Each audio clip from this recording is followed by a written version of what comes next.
Hello and welcome. I am Dr. Lara May, a clinical pharmacist specializing in functional medicine, as well as a certified yoga teacher and Reiki master. I run a truly integrative health coaching practice, encompassing functional medicine lab testing, yoga and meditation, and a sprinkling of Reiki energy medicine. Join me here on Light Body Radio to break through your health plateau and come into alignment with your natural vitality.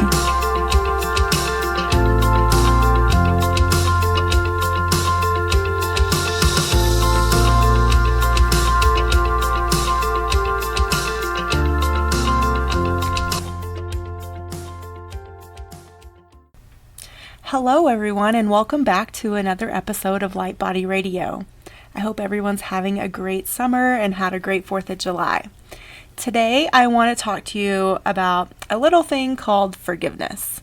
I had a really interesting conversation with a close friend of mine over the holiday weekend about this topic, and it brought up some interesting challenges and some points of discussion, and I really would like to honor everyone's sometimes struggle or wherever they are. And we really want to meet you where you are now with this topic. And I know it's not an easy one, but I want to talk about forgiveness in the context of the way it's taught in A Course in Miracles.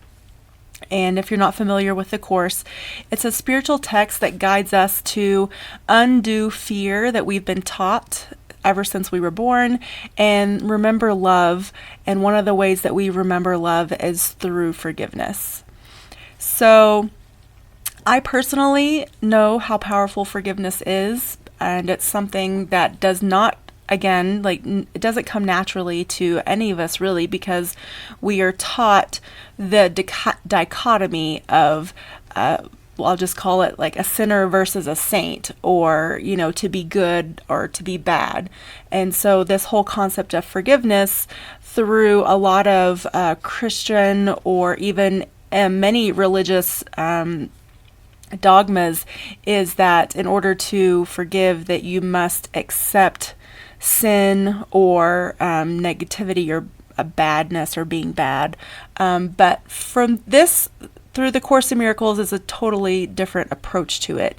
And it's really about recognizing the light in yourself and then recognizing the light in another person, even if you perceive that person has done you wrong or has hurt you or has, quote, sinned in any way. So this practice of forgiveness can really be so transformational. It can be freeing. It can really help you release tons of negative emotion and baggage that you're carrying around with you. It can even help you prevent manifesting your own disease, because, if we're carrying around anger and resentment, and if we do that for many, many years, then eventually that energy starts to manifest into something physical, and sometimes it can manifest into actual physical disease processes for us. So this practice of forgiveness can be life-altering on so many different levels. So first, I really want to talk about the myths and sort of dispel some major myths around forgiveness. Actually, I lied. So I want to read you a passage from A Course in Miracles so that you get more of an understanding of where I'm coming from with this message. And so this is from lesson 122 of the Course, and I'm just going to read it directly from the text that I have. The unforgiving mind is full of fear, and it offers love no room to be itself, no place where it can spread its wings in peace and soar above the turmoil of the world. The unforgiving mind is sad, without the hope of respite and release from pain.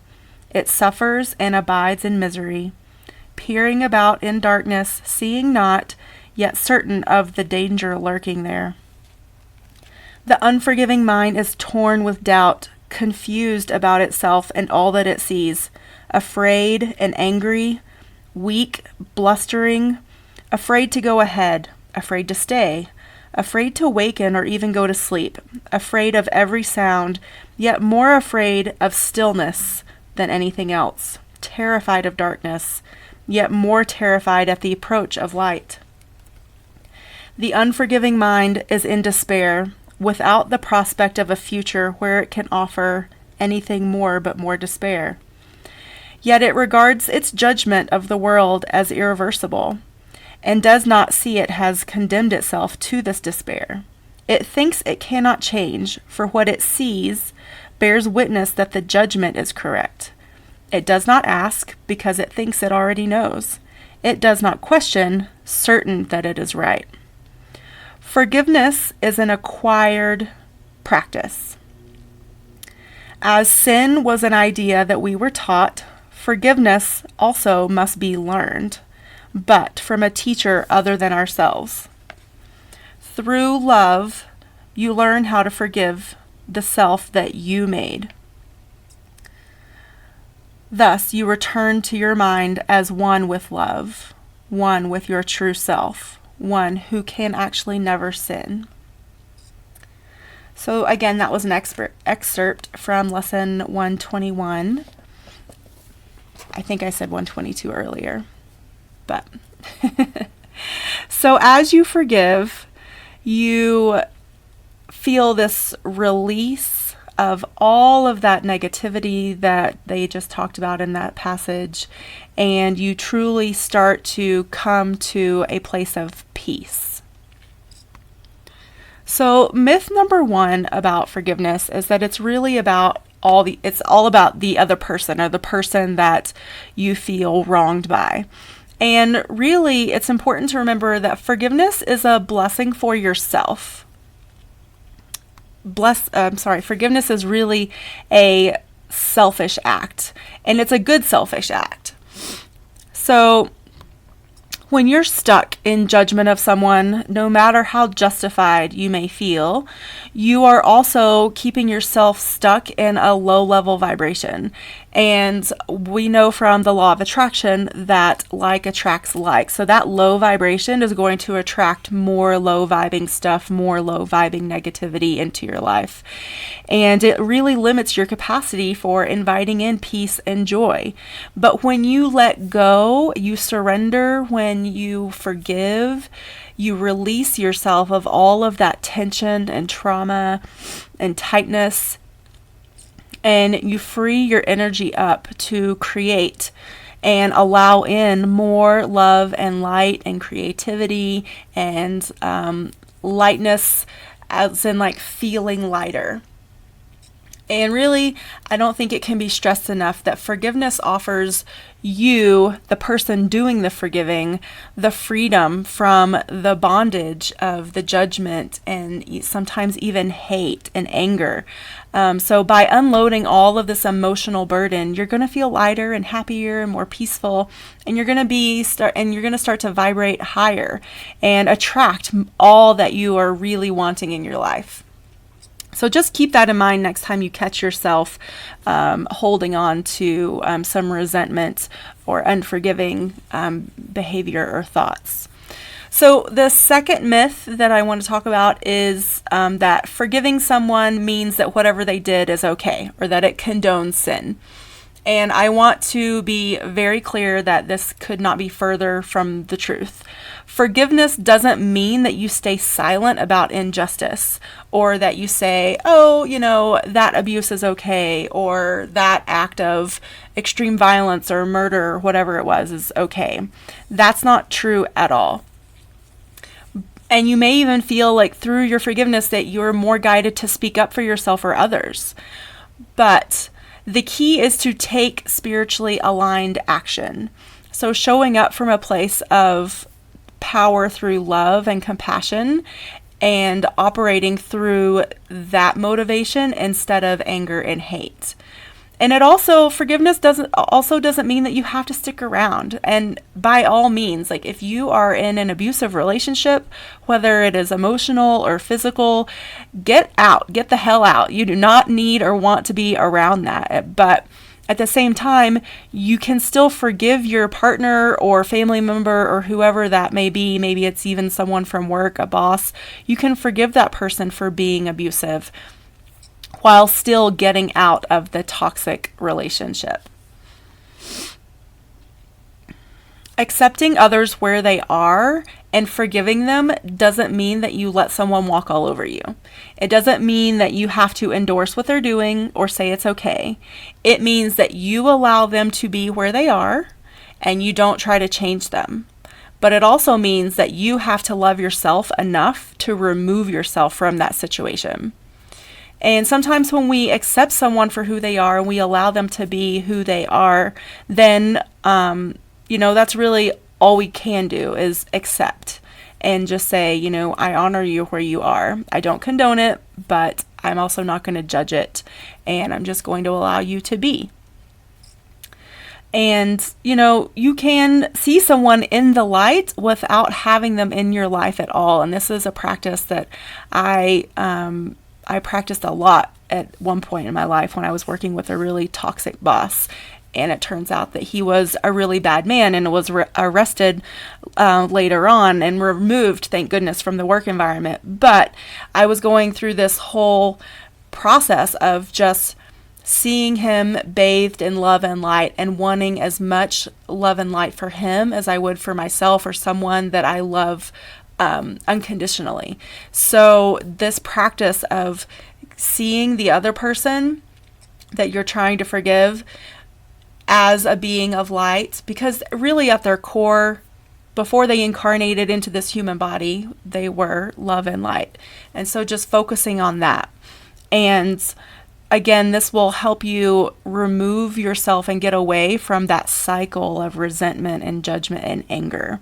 So you don't have to expend all that energy on judging them. Instead, you can just choose to be free. And if you're having trouble removing them from your thought process or your mindset, then I really do suggest seeing them doing the waterfall of light meditation. And that is just, and even cord cutting. Cord cutting is extremely helpful for this as well. So myth number 3 is that forgiveness is hard. And many people imagine forgiveness to be really long, arduous processes that require a lot of effort or like extreme prayer or pious commitment. And, don't get me wrong, forgiveness is definitely a process. It is not an overnight magical, ta-da, you're forgiven and all is well. No, it definitely takes practice, but it doesn't have to be hard. You just have to be willing. And I'm going to talk about some steps to work towards forgiveness in a minute. And of course, like so many of the messages that I teach from A Course in Miracles, willingness is always the first one. So the amazing thing about forgiveness is that it really requires very little, which if you're in this habit of judgment and resentment and hatred and anxiety and all the negative stuff that comes up, which, especially for a traumatic situation is totally understandable. But at some point you have to say, is this the world that I want to see? And if not, can I choose to see the world in a different way? And A Course in Miracles talks a lot about that. I am, one of the lessons is I am not a victim of the world I see. And it gives you that opportunity to be aware of what you are choosing to see in the world, even if you were a victim of horrible violence. How are you viewing that experience? Are you viewing it as a learning experience? Are you viewing it as a opportunity for growth, or are you stuck in the victimhood? And, holding on to that rage, anger, hurt, resentment, you can definitely get caught up in the cycle, but it doesn't have to be forever. And all it takes is the slightest willingness to shift, and the universe will start to bring you more of that energy of willingness to shift towards more compassion and love and forgiveness. And definitely, even if you don't have a prayer practice per se, but inviting in your angels and your guides, inviting in Source, whatever your definition of spirit or God or spiritual guidance is, invite that in and ask for help, because that also is part of that willingness. All right, so before I get too far down the rabbit hole and out of my little outline here, I'm going to start talking about the steps of forgiveness.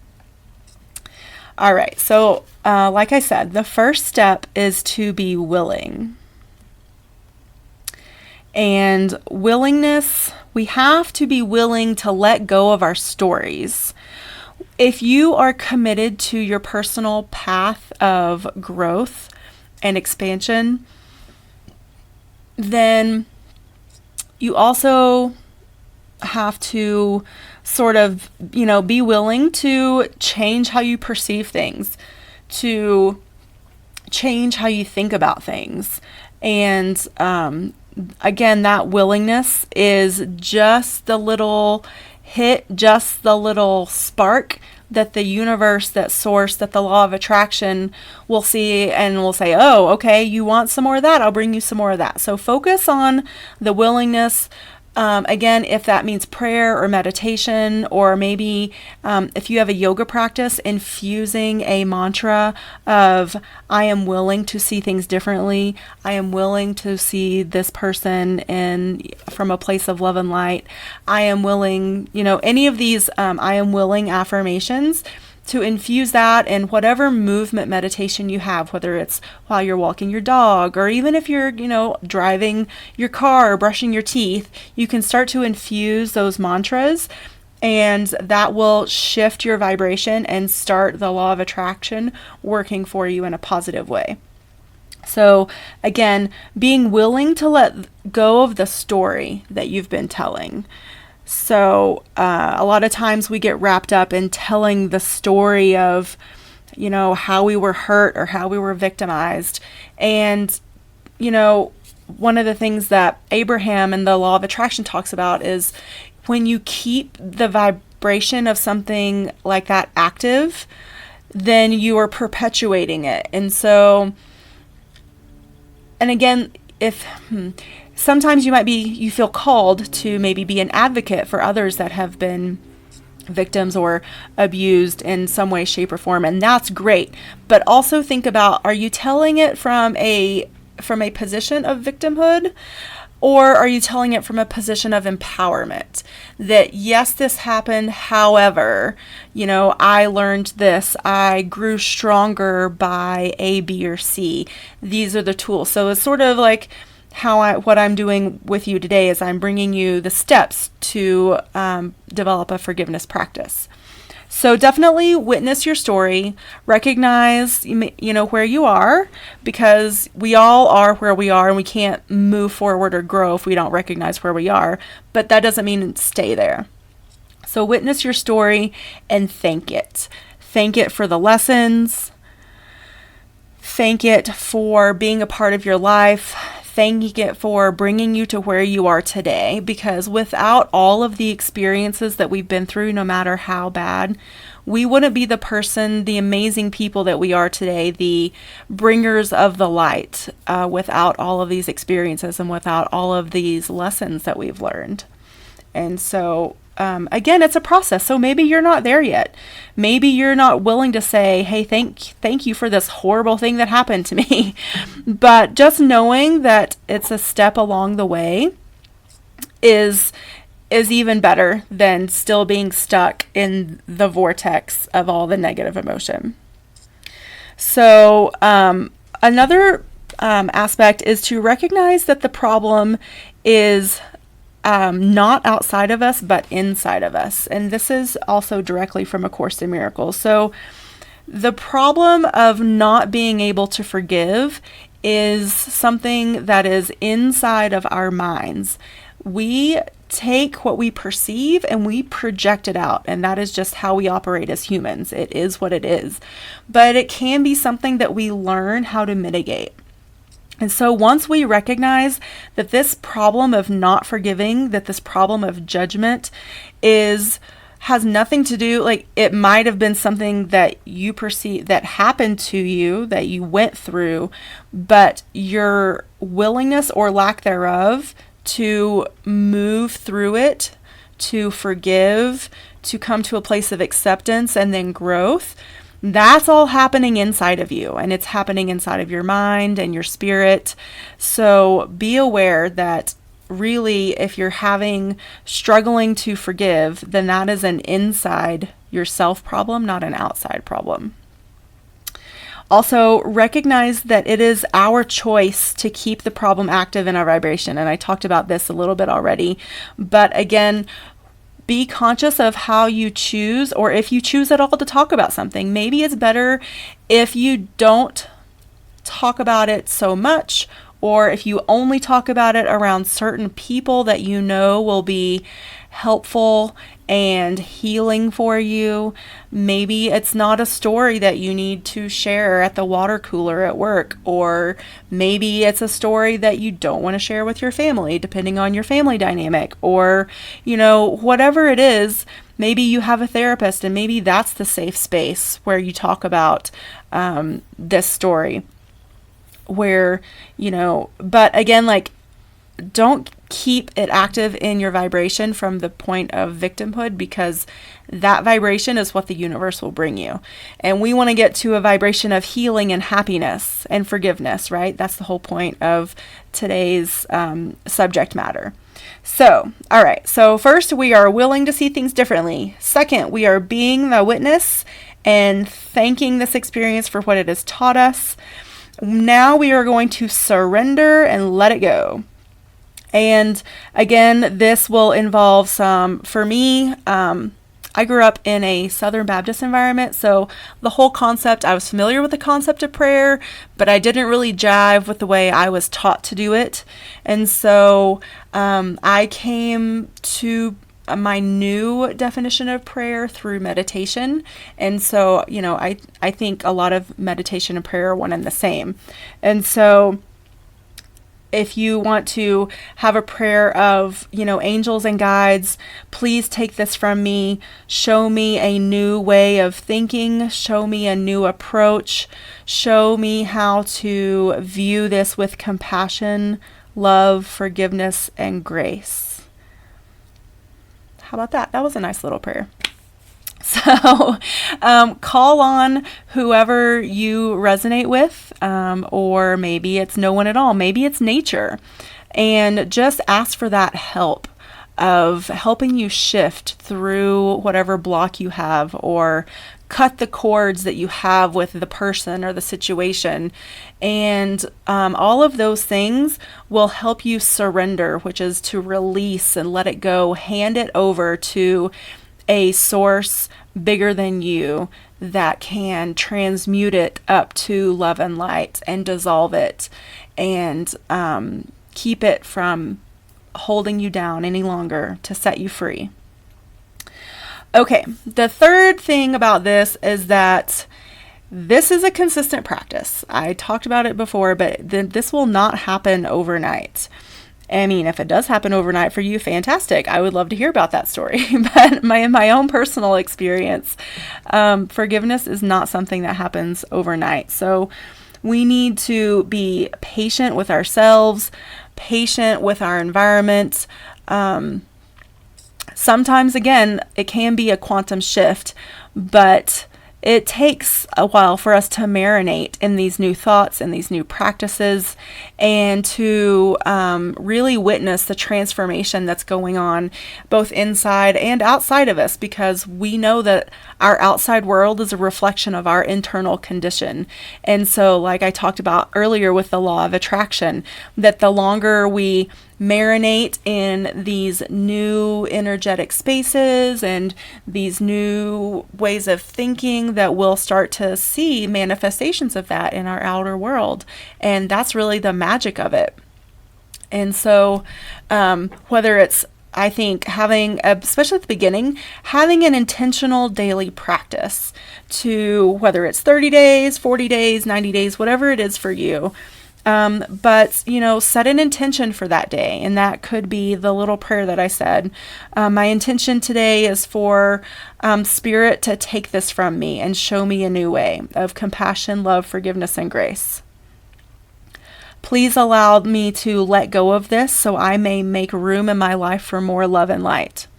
That's a simple little intention or mantra that you can set at the beginning of your day, and then take it with you and set a little reminder on your phone. So whether it's every hour, maybe just on your lunch break, a little reminder to bring that mantra or intentional statement back up, and for you to repeat it.